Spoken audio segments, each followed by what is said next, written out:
Hey guys, Fox here, and today it is time to do the 2025 UFL Conference Championship Weekend Review. Well, not weekend, it was just on Sunday, unlike last year, but bottom line is we had two games that were varying in quality. You had one game that was legitimately one of the best playoff games in this era of spring football, and you had another one which was not that good. And as you can see by the title, both the attendance and TV ratings were mixed, which, when you only have two of each, it's pretty clear that one of them was good and one of them was bad. So let's get into it with the Michigan Panthers versus the Stallions. Spoiler, this was good in all three facets. This was the game that did technically better in attendance. Again, we'll get to exactly how that works out because the number obviously is nowhere near St. Louis. We'll get to that later. The game itself, even though the final score is 44-29, this was a great game. This is definitely one of the four, probably one of the four. I would say probably the third best playoff game in this era of spring football, only behind the 2022 USFL Championship and the 2023 North Division Championship. This game was an awesome one. High scoring, big defensive plays still did happen. Of course, both Jamar and Corral threw interceptions, which helped turn the tide of this game. Toa Tower got his hat trick and TV ratings for this game. We're going to get to that later. Overall, this was a cool moment. The Panthers finally beat the Stallions. Dating back to 2022 in the USFL, the Panthers had an 0-7 record against Birmingham, and they finally got it done. They didn't just get it done. Perkins had one of the most efficient games we've ever seen from a quarterback. 20 of 25 for 238, one touchdown, 0 interceptions, and he had one on the ground. Unbelievable stat line. Now, the big question is Skip Holtz. I know he said stuff the post interview, which is a question about his future, but the bottom line is for this game, he benched Jamar really quick. Jamar threw one bad pick. It was like a pick six, and he benched him like that. It's somewhat debatable because, again, Deion Kane, of those 100 yards, had a ton of them. Deion Kane and Malik Turner both went off in this game. Deion Kane was probably the third or second best player. Depends on basically him, Toa, and Perkins are the three best players on the field. It was a great game. What it ultimately came down to was the fact that the Panthers did not do what they did last year, which is they didn't take their foot off the gas. Yes, there were times they should have probably gone for it in fourth down and decided not to, but they ended up scoring touchdown after touchdown. They didn't have to rely on BT Potter making field goals. They put up touchdown after touchdown. And again, they proved that the extra point is a matter of skill because they were almost perfect on it. They failed like one time on the extra point, but they went like overall 5 of 6 on it. And again, it shows why it works for them. Most teams, you should be going for 2 every time because the stats back it up. But Panthers, with that combo of Toa and Bryce, they can go for 1. And so it allowed them to keep scoring, whereas Birmingham had multiple touchdowns where they really couldn't get extra points on the board. And overall, one team won 44, the other team lost at 29 points. So Michigan finally gets it done. They're heading to their first championship game in this era, and first since the OG USFL in 83, if you want to count that. So we'll see what they do. Now, as the other game, it was St. Louis versus DC.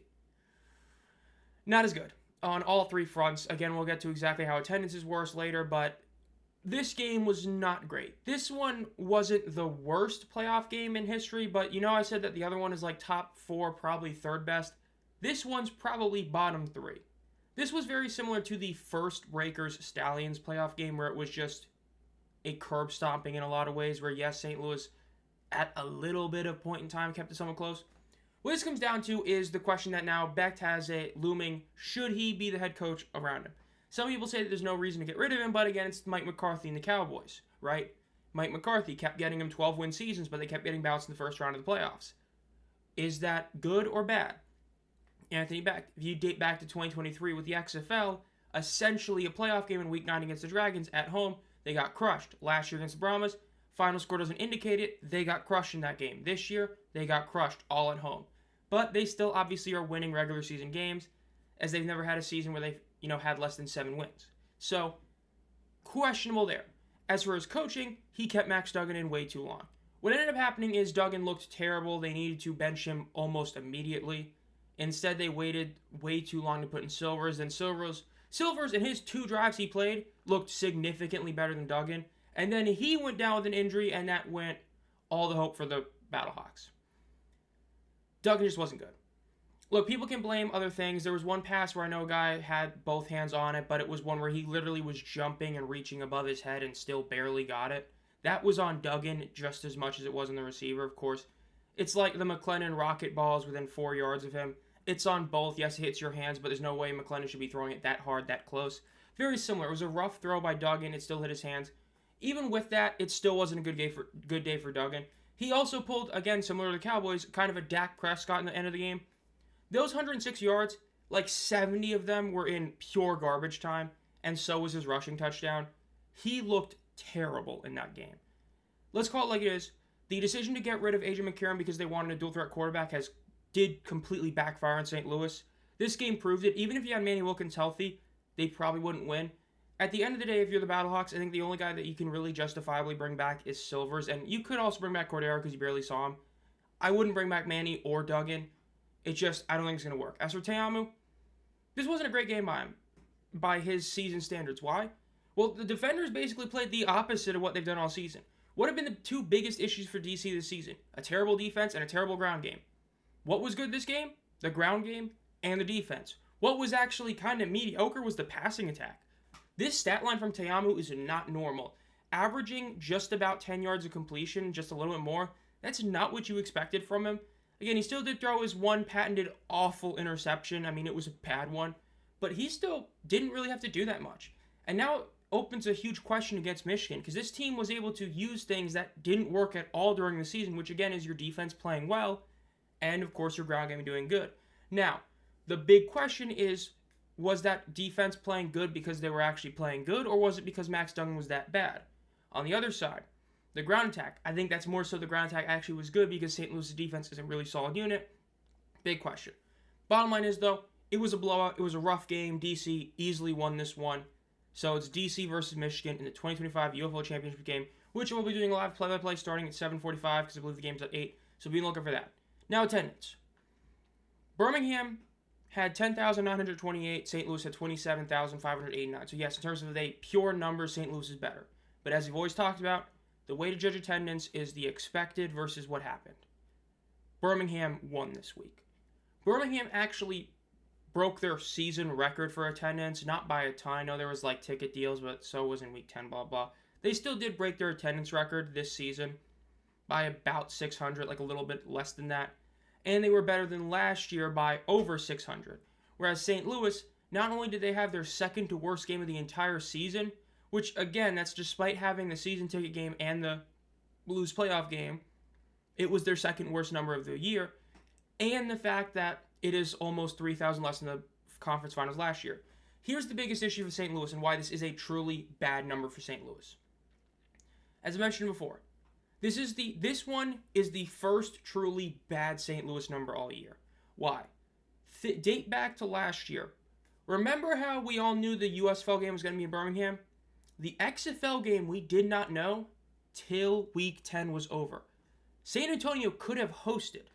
So they had a week to sell tickets for that game. This one they had weeks plural. Once it was clear that DC and St. Louis were making the playoffs, we knew St. Louis was hosting because of the whole issue with Audi Field. So there's no excuse of, oh, you only had 1 week to sell tickets. Birmingham was the same as last year, so there's no difference. They had time before. But St. Louis had extra weeks to sell tickets and still fell almost $3,000 shy of their last year's total. That's not good. Now, there's a lot of talk about why that is. Of course, we all know the big issue is the ticket prices. The fact they keep raising ticket prices for seemingly no reason, when if attendance is an issue, you should be lowering it, especially because the previous versions of the leagues, especially the USFL, had much cheaper tickets. I digress. St. Louis number, big disappointment. Birmingham, it's solid. It's not like incredible, but it is still their best number of the season. Again, if you eliminate the Mother's Day 11 a.m. game, Birmingham was a very consistent team this season. Obviously not as good as you want them to be, but compare them to last year they had 2 games that were under 8K. And I know one of them was like the DC weather game, but you still had 2 games that were under 8,000. And especially looking at week 9 versus week 10 last year, that's the biggest one that needs to be brought up, because both those games are essentially the same thing. It was a preview to a playoff game that didn't matter, right? We knew the game was in Birmingham. Yet this year had 3K more. So Birmingham, honestly, overall, I think their attendance was better than last year, because last year's attendance did get really helped by the first home game in the UFL history, as well as the A.J. McCarron homecoming. In terms of consistency, though, this year, it was much better. Still not great, but, obviously Michigan was the only market that actually went up technically, but Birmingham definitely wasn't bad on attendance. Again, should they be better considering how good the team is? Absolutely. But it's still not like terrible. Now, TV ratings. ABC. Again, they're the best network the league has. In a season where even ABC's numbers have gone down, the game between the Panthers and Stallions matched last year's 1.1 average. That's a big deal. Last year also had the St. Louis benefit. Remember, St. Louis is, of course, yes, St. Louis is burning both a lot of people watching them. The fact that the St. Louis-San Antonio game matched this one is a pretty big deal. It's great to see because, again, every single network this season, aside from FS1's one random number, have all been down anywhere from substantially to just a bit compared to last year. So matching last year's game is insanely impressive for this season. That is a great number, one of the best numbers of the season. Again, the best number was the FS1 number because there's no way that game early on in the season should have done as well as it did.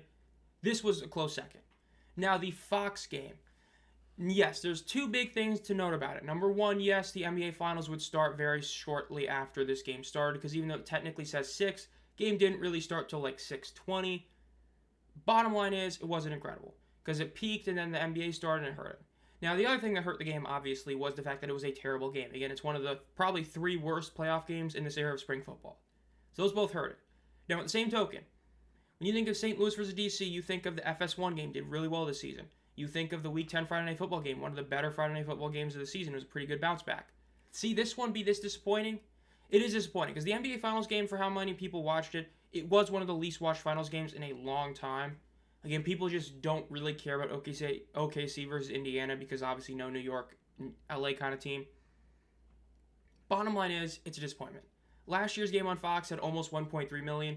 This one hit 1.04 or 1.05 technically rounding. That's not great. So, that's a disappointment. Or my apologies. I said 1.05. It actually averaged 870. I was looking at the wrong one. I'm still a bit tired.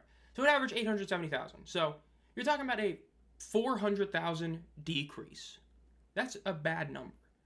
Now, is it terrible this season? Actually, no. It's kind of on brand with Fox, which is a problem. And honestly, I do get it. I think that people like to over-exaggerate certain issues with the UFL. One thing that hasn't been an issue is marketing purely on the ESPN networks. When you watch UFC, there is UFL advertising on the screen. When you watch any program basically on ESPN, you will see in that bottom right part of the score bug, UFL game tomorrow. You see that. Fox, you don't see that. So for how much we want to dog ESPN's broadcast minus Joe Test because of all the, the talk about betting and stuff like that, the fact is what they're doing at ABC is much more successful and better than Fox. Because something as small and minute as just showing, hey, we have a game tomorrow on the bottom right of your screen, that's a big deal. You're going to get people to know, hey, there's a game on. That's a big part of why ABC and ESPN's numbers weren't as bad compared to Fox. Because you still had a couple ESPN games that did okay. There were a couple really bad ones, but especially on ABC, people knew the games were happening a lot more than they did on Fox. So that's something that they need to look at next year. They need to change how some of the marketing is on the Fox network itself. Because that's the one area of marketing where the league did well was ABC and ESPN's marketing of the league on an advertisement scale. That was actually solid.